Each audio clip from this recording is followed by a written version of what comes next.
जय महाराष्ट्र मित्रांनो. तर आपल्या या नवीन ब्लॉगमध्ये मी तुमचं स्वागत करतो मित्रांनो. तर आपण डेलीचा डाएट खाऊन ग्राउंडला जाणार आहे. डेलीचा डाएट म्हणजे आज फक्त आपण बदामच खाल्ले त्यातलं, कारण आपला आहे आज उपवास. तर उपवास आहे म्हणून आपण फक्त बदाम खाल्लं आणि ते तसंच ठेवलं.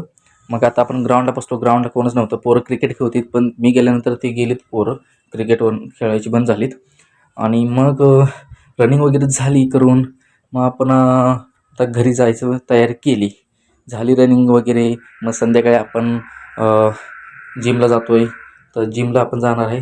तर दिवसभर आपण अभ्यास वगैरे केला, पोलीस भरतीचा अभ्यास वगैरे केला. तर ब्लॉग काढायचा राहिला, पण ठीक आहे, असू द्या. जिमला जायचं. आज आपला बॅक आणि बायसेप आहे.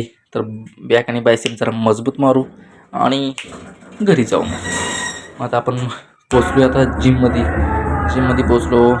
ही बघा जिम, तुम्हाला माहितीच नाही सोडा. तर झाली जिम करून. आज तगडा वर्कआउट केला. बायसेप जरा कसा पंप झाला आहे बघा. तर चला भेटूया उद्याच्या ब्लॉगमध्ये. जय हिंद, जय हिंद, जय महाराष्ट्र मित्रांनो.